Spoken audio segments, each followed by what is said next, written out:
Welcome, Thank you. everybody. Tonight, and Karen, I'm going to go ahead and do the bio for you too, so that you don't have to do that, if you don't mind. Welcome, everybody. Tonight we have Dr. Karen Arnstein, and she's a consultant, speaker, and author dedicated to helping teachers and school districts identify and serve twice exceptional learners. She received her doctorate in curriculum and instruction in gifted education from the University of Denver. Prior to this, she worked with K-12 students and teachers for over a decade. Dr. Arnstein is a core faculty member with Bridges Graduate School of Cognitive Diversity and Education and serves as the secretary of the board for SENG, Supporting Emotional Needs of the Gifted. And tonight she brings us the Gifted 2E Journey, the parent's perspective. Thank you so much. Thank you so much, Mark and Nanette, for having me tonight and for CAGT. Thank you. I'm very much looking forward to sharing a piece of my research with all of you tonight.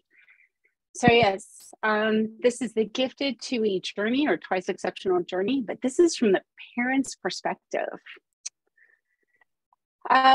So as Mark gave a really beautiful introduction, thank you so much, Mark. I appreciate that. A little extra about me too is that I'm also now a core faculty member and a doctoral advisor at Bridges Graduate School. And as well as earning, I feel like Denver is almost my second home nowadays too. And I also serve as the secretary and research co-chair for supporting emotional needs of the gifted or SENG. And I also teach. I continue to teach highly gifted, profoundly gifted, and twice exceptional through Athena's Advanced Academy. And by the way, also a parent of a twice exceptional teenager. So I kind of cover all the roles and wearing a lot of different hats. So a little bit about my story. So before I was a doctor, before I was a teacher, this is actually a second career. This is my son here. So I'm a parent, like I said, of a 2E child. He was identified fairly early with mild ASD, gifted, and ADHD. Our district at the time did not know. They'd never even heard of the term twice exceptional or 2E, by the way. Never even heard of it. I am known for actually being the first person to actually come to them with that first term. At age 5, I offered to homeschool him, but he refused. This year is when he was 7 years old. Hi, Daddy. We're doing an experiment. Newton's law of motion. Which law is it, Alex? One first is that something that's in rest tends to stay in rest. And now, time for the fun part.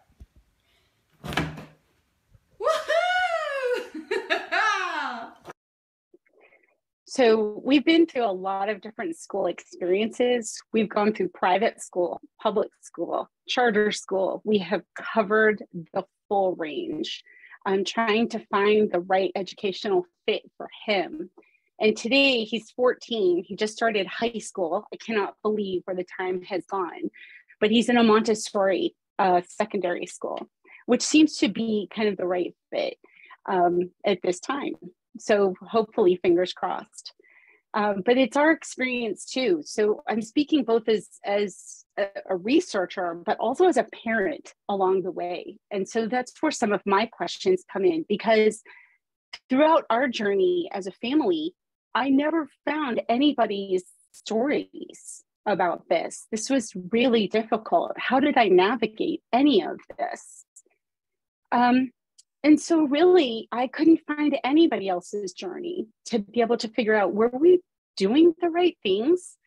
Were we making the right decisions? Was he meeting the milestones on time? Were our perceptions of his psychosocial growth, were they accurate? And, we had no idea. We also didn't know, the questions like, how do we know when to care for ourselves, to nurture our child or our children? And then how do we pace ourselves to go the long haul? So these are questions that if you have ever asked yourselves this, or even if you've thought about it, but never really articulated it. Those are the kind of things we're going to be talking about tonight. So just to keep moving here, I want to ask you all just to sort of think about this out loud. You know, gifted students, maybe some of you have heard this, maybe you've thought of this, maybe you've actually heard this from family members, by the way, which you'd be surprised.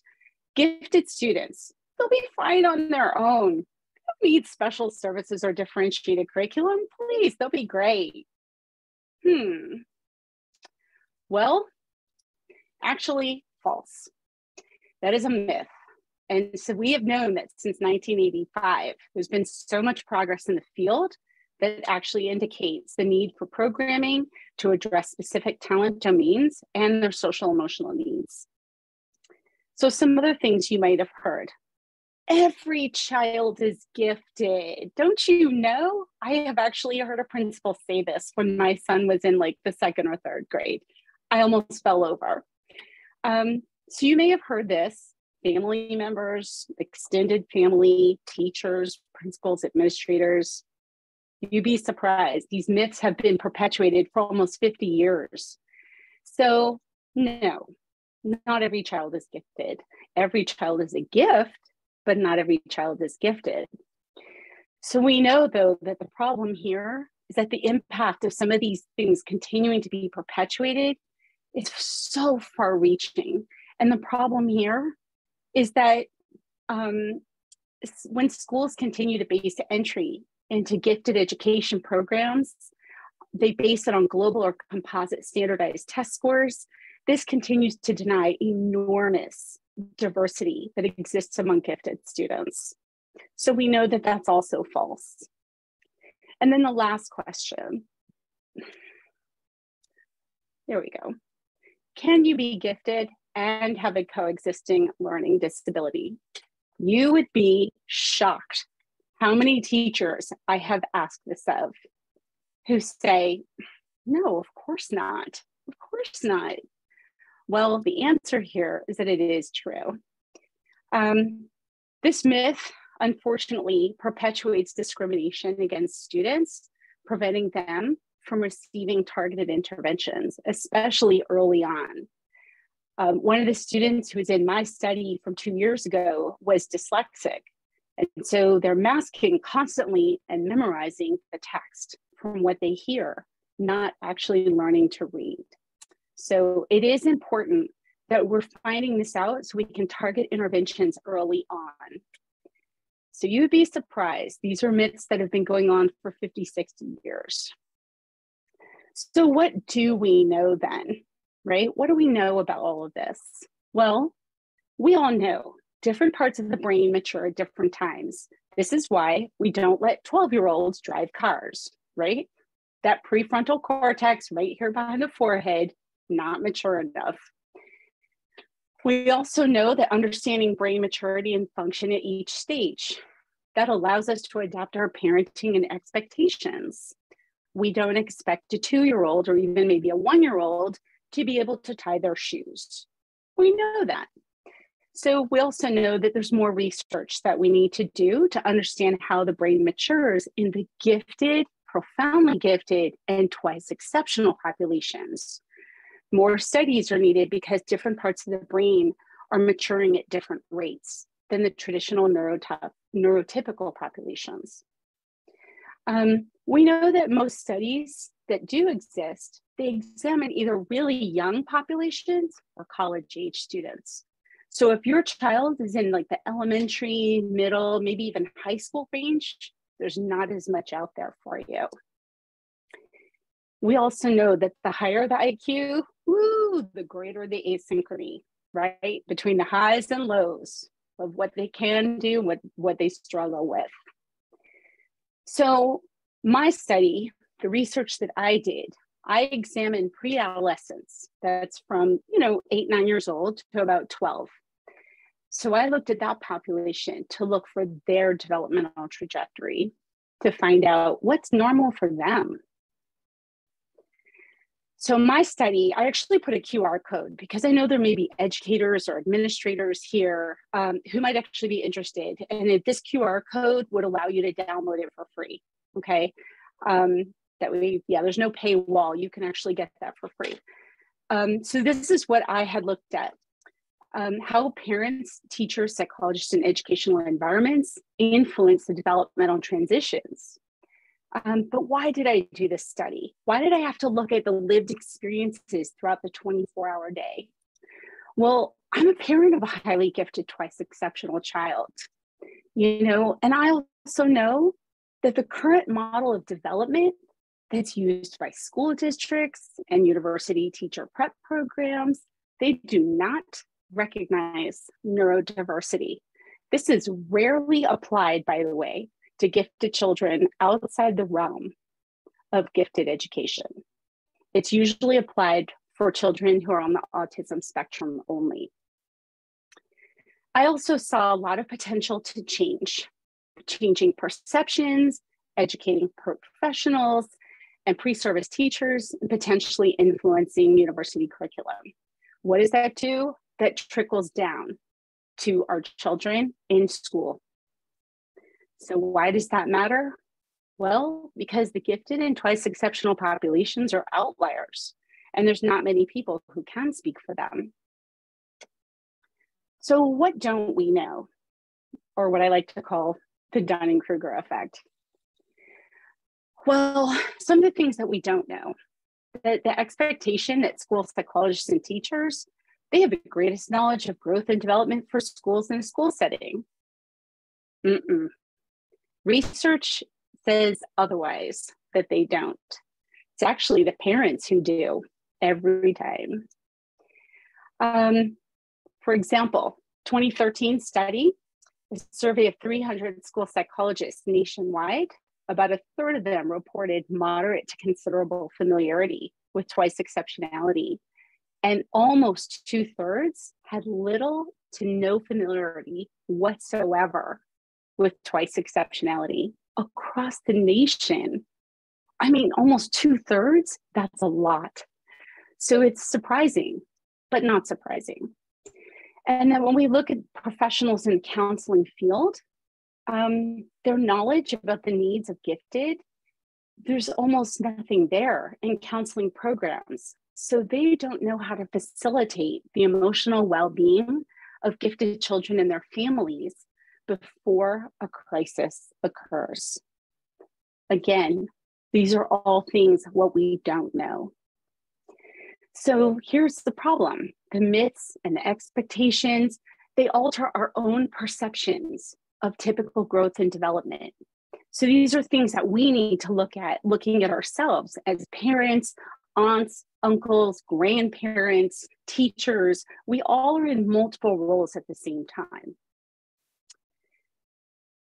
So one of the questions that I asked in my research study, how do parents perceive growth in academic and psychosocial development? And I really wanted to know, when I interviewed parents, how did they see this, right? What did they see on that day-to-day basis? Well, some of the things that I had found was that each parent that I interviewed, surprisingly, they all expressed the same idea about how their parenting changed. And this was really shocking. It was that same idea. Change did not occur from advice, support, relevant materials. That's not how change happened, not at all. Their parenting style changed over time.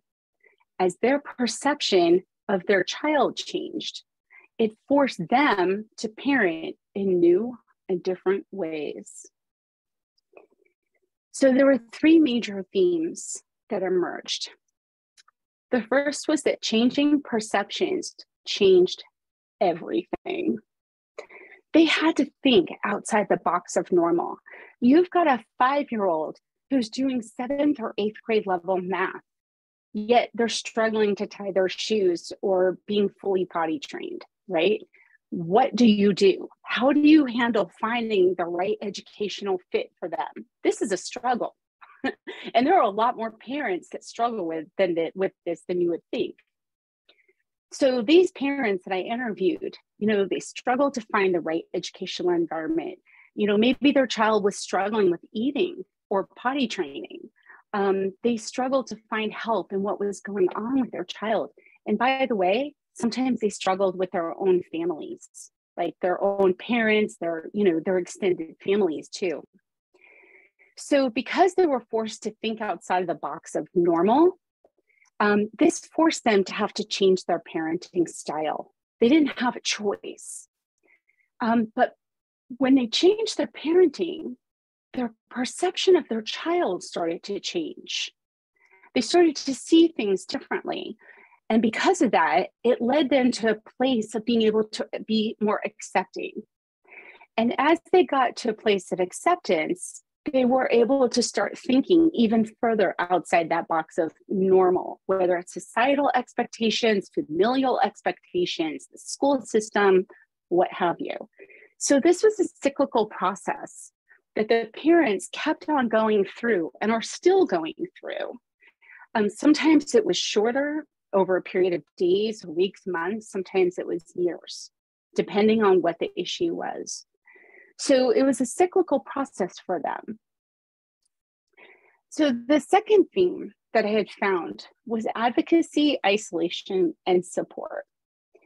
The parents had talked about how societal norms, they do not apply. Stops at the door. Sorry, doesn't apply to us. And like I had said earlier, neurodiversity, that's usually referred to individuals who are on the autism spectrum.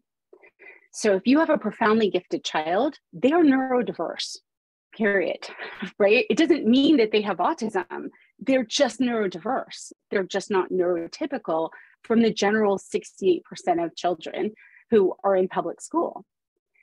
So the incorporation of giftedness or learning differences, parents would try to incorporate this into everyday language, whether it was with their pediatrician or with the school and administration. And they found that parents of 2E children, they were able to gain more outside acceptance by using the terminology and being able to explain it more. And they found it was easier to obtain identification and services too. The second piece of that was from isolation to support.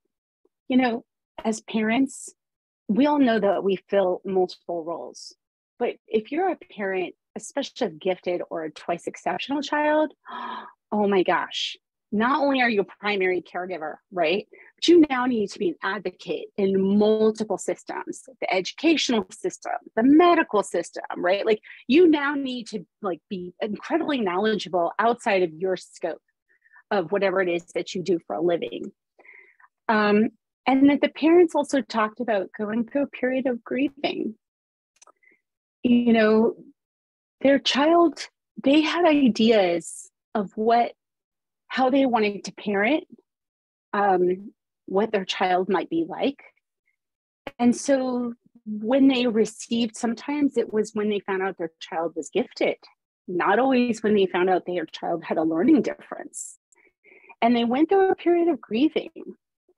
And they found that self-education was really the critical tool to help them to progress from grieving to acceptance.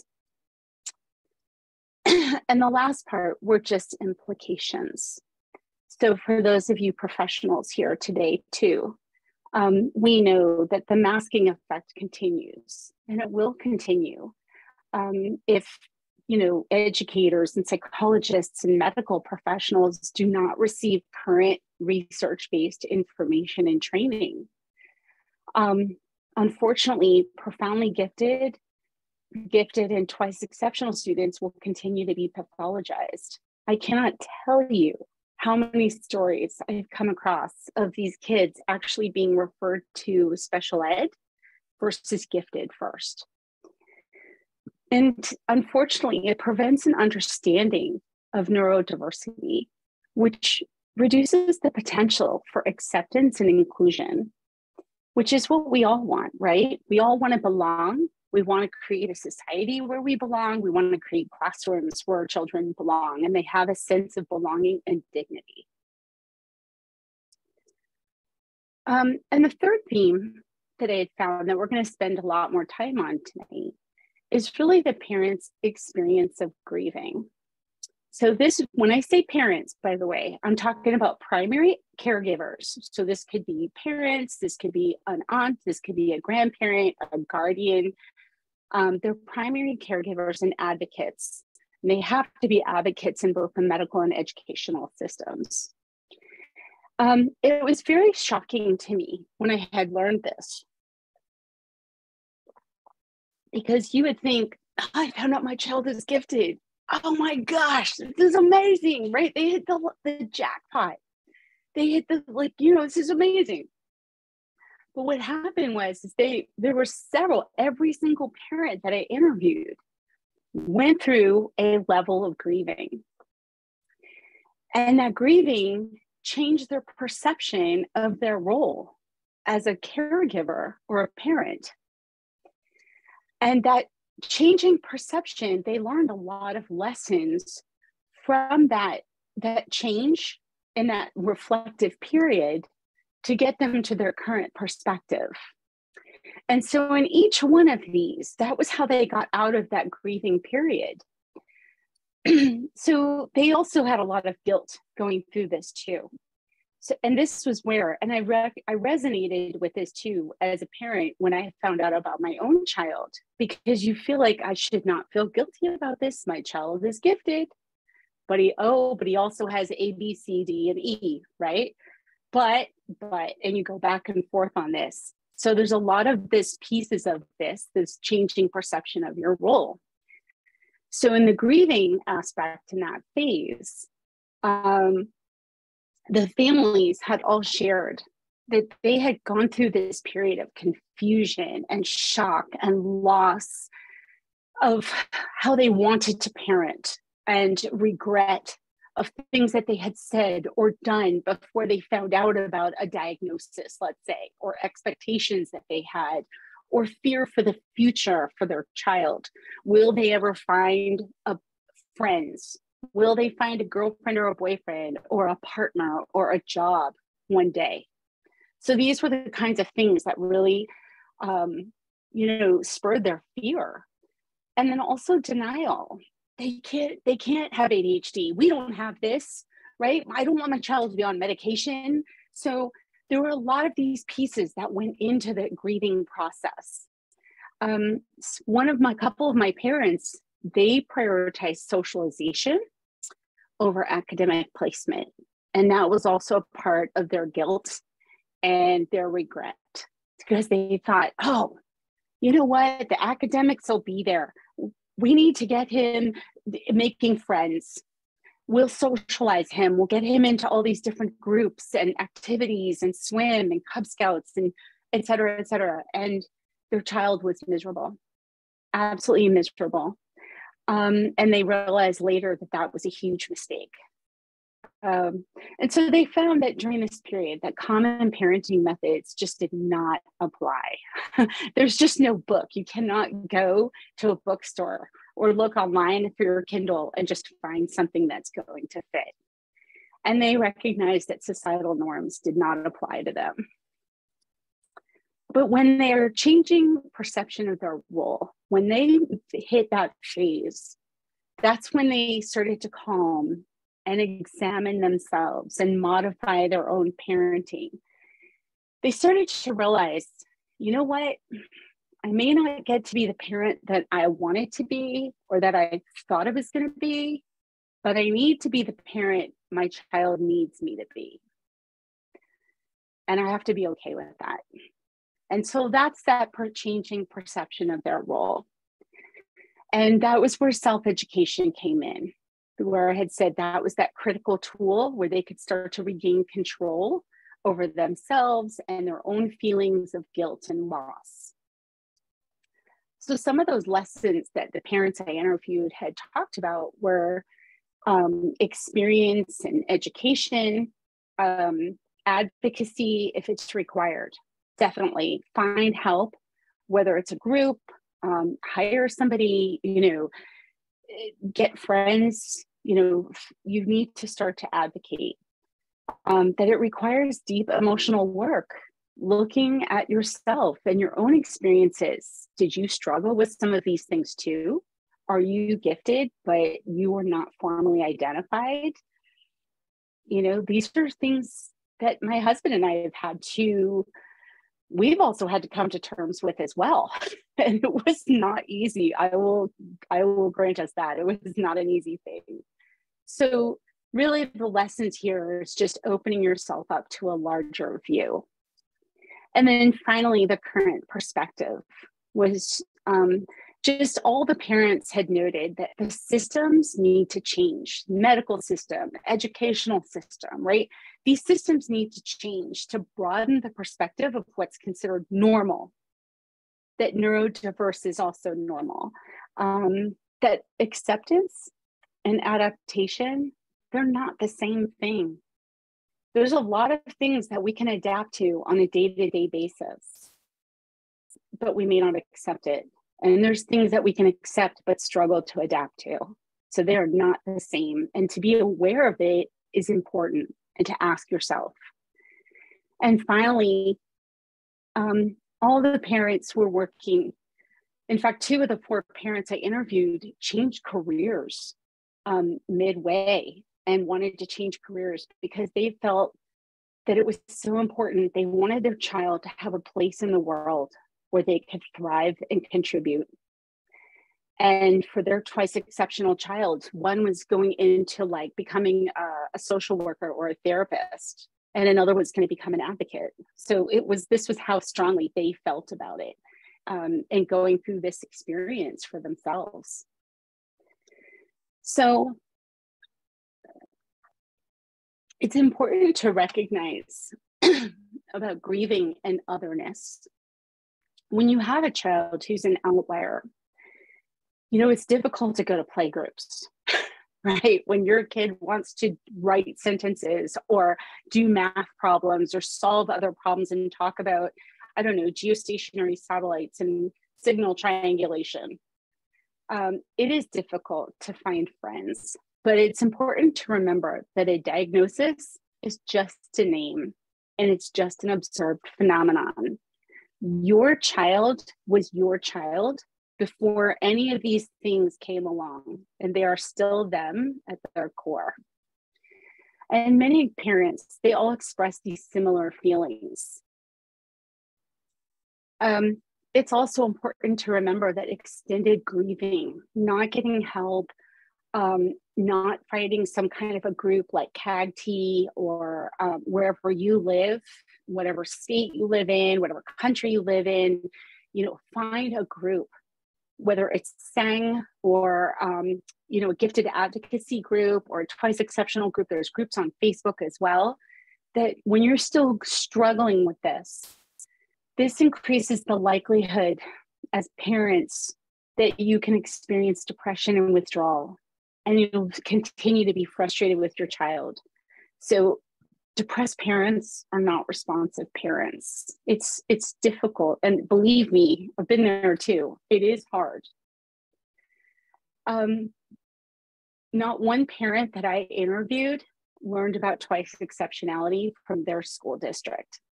So that's important to remember. School districts may not always be up on the most current things. So ask around, go to your, like CAGT is fantastic. NAGC, right? Like other groups, ask around. But what that also tells us too, right? There's a huge chasm between research and the reality of lived experiences and practice within the educational environment.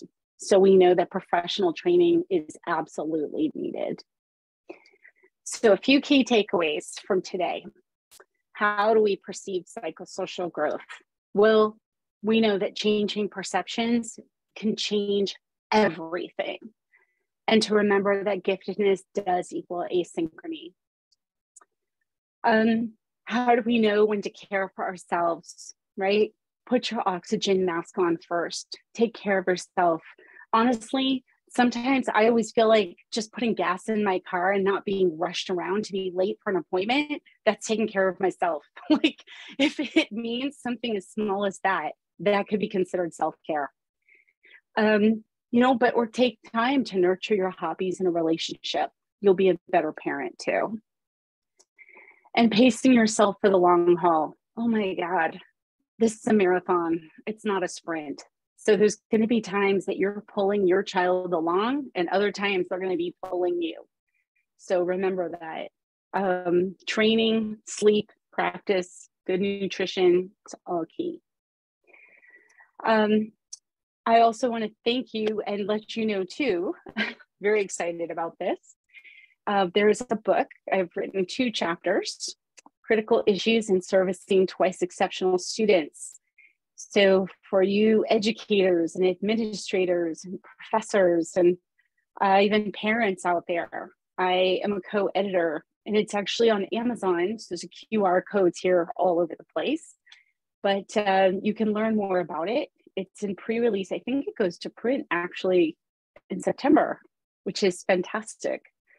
And I put a QR code here too for Athena's Academy and for Bridges Graduate School. So I teach at both of them.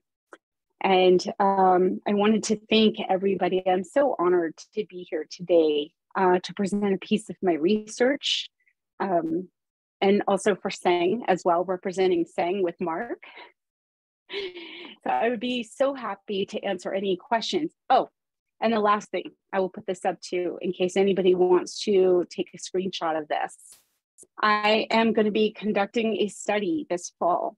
So collecting stories from parents.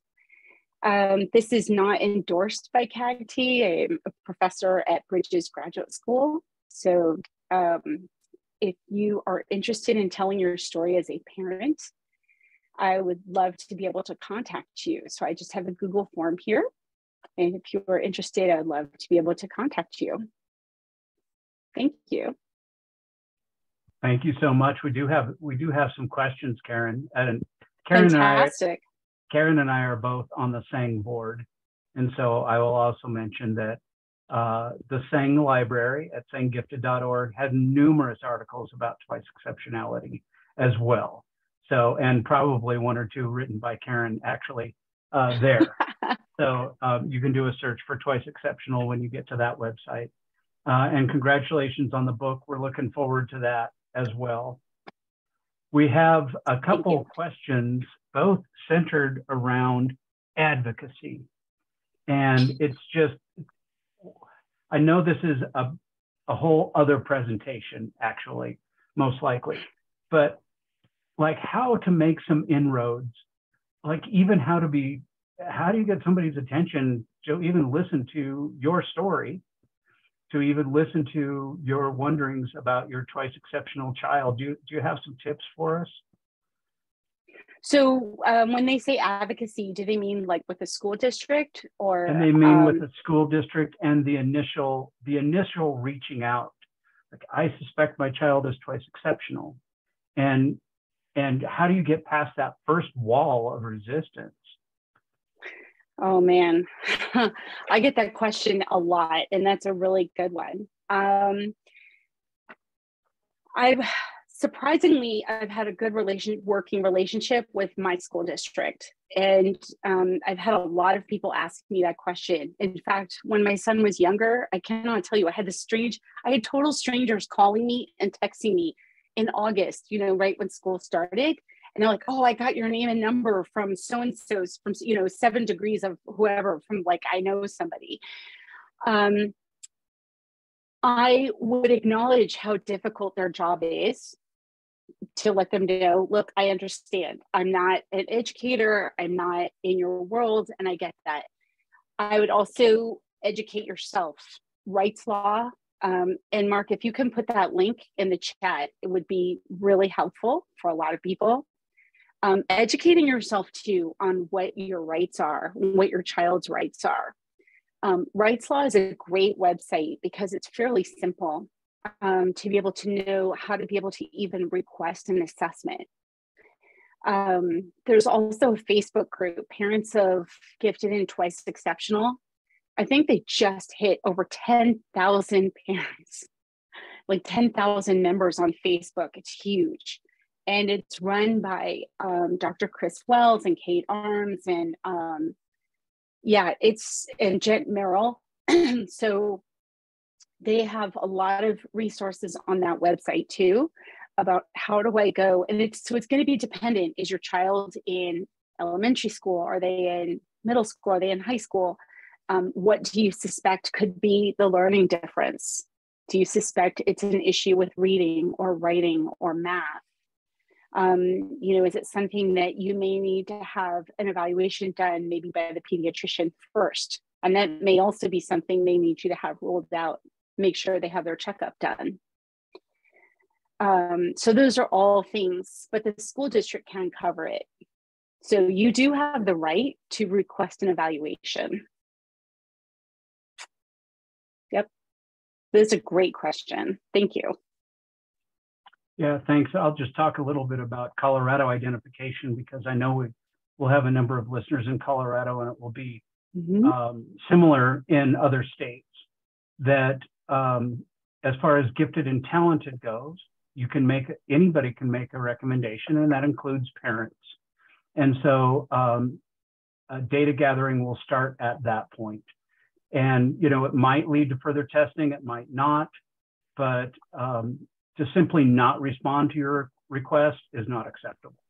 So a school district will respond to your request in one way or another, and hopefully in a positive and understanding way too.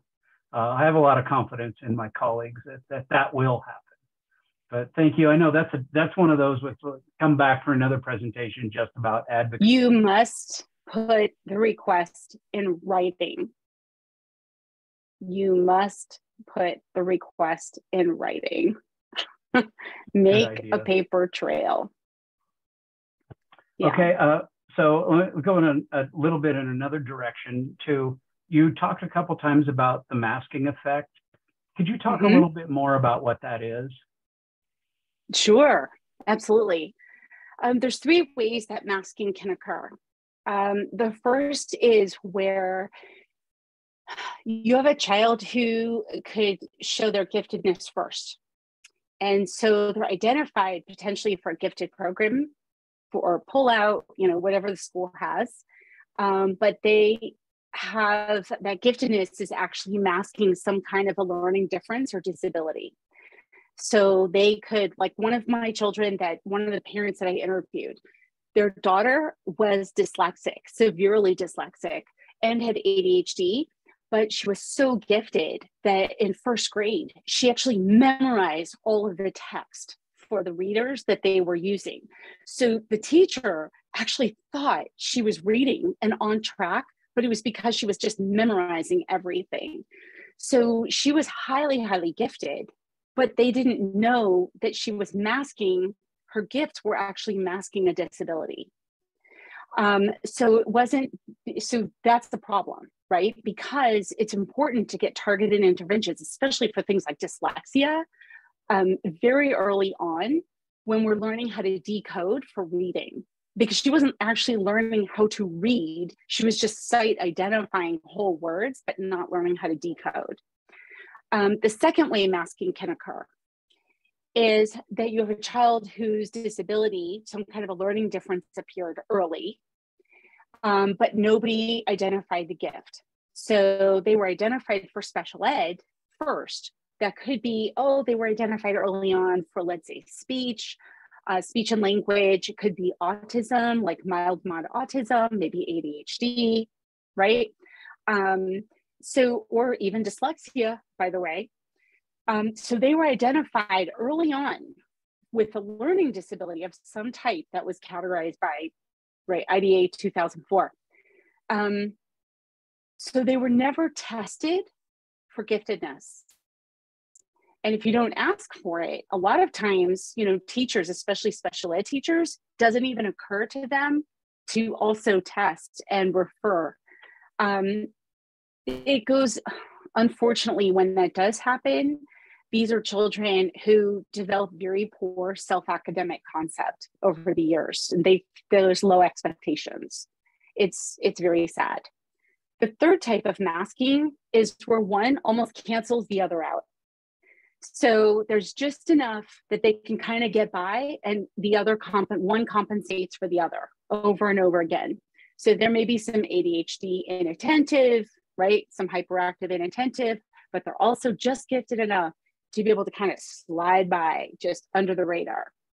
And so, same thing for, like, let's say dyslexia. Okay. So again, they're not getting targeted interventions. They're not learning coping skills. They're not getting some of the things that they do need, or accommodations or modifications that they may need. So what happens is later, get to middle school or even high school, they hit a wall. Because all of a sudden, each year, right, the expectations get higher, the work gets more intense. These kids have absolutely no idea how to handle this. They have no coping skills, they have no strategies, and they don't know how to learn. So those are the 3 types of masking that occur. Thank you. Wonderful details and explanations about that. Over the years, Sure. I've definitely known some twice exceptional kids who look really average because of the masking. They look really average. And until you get to know them, until you get to know a particular kind of brilliance or have a chance to witness some of the struggles, and it can only be seen sometimes in the details of teaching and like one-on-one interactions, that until then, you would have no idea. The parents do, and the parents just aren't saying anything, or maybe they don't recognize the giftedness themselves because no one ever taught them about it, right? We know those things all happen. But thank you so much. We're coming down to the end of our time, and I want to thank you so much for spending time with us and your insights, and in particular, talking about the period of grieving and just sharing that human parenting side of life, of living with children who are twice exceptional. I think that is so important for people to hear, and you probably, if you've touched some people tonight, but also online, everyone remember that these videos are all posted on YouTube, and you can access them through coloradogifted.org, hit the resources tab, that in the future, you will touch many people with that. And hopefully a lot of people will nod their heads just like you're doing right now and say, I get it, and thank you. I needed to hear that. That every one of the parents that I interviewed, there was at some point, they broke down crying. And I said, we can stop. Oh my gosh, I'm so sorry. Like, I felt terrible. And they were just telling their story. Yeah. And they said, no. I want to tell my story. And I said, are you sure? Are you, because I felt terrible. And they said, no, because I want to help another family. And to them, it was so important to tell the stories, because they said that I wish that I had something to read, or somebody else to know that somebody else has gone through this and that I'm not alone. And I just sat there. I mean, even now telling the story, I get like chills every time I tell the story. And so I always wanted to honor them and I still thank them all the time. And I think, I wish that too, that I had somebody's stories to be able to read and to know, because I felt so alone going through that by myself in a school district, that there was no support. They didn't even know what I was talking about. And for those of you who are in Colorado, you all are very lucky. You're very, very lucky. Well, and thank you again for sharing your story, and thank you for asking others and to have that space where they can tell theirs as well.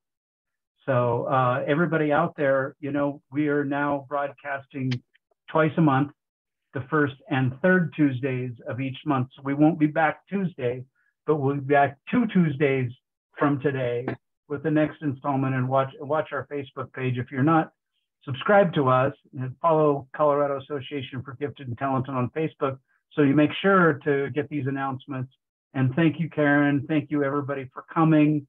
And we'll see you again in 2 weeks. Thank you.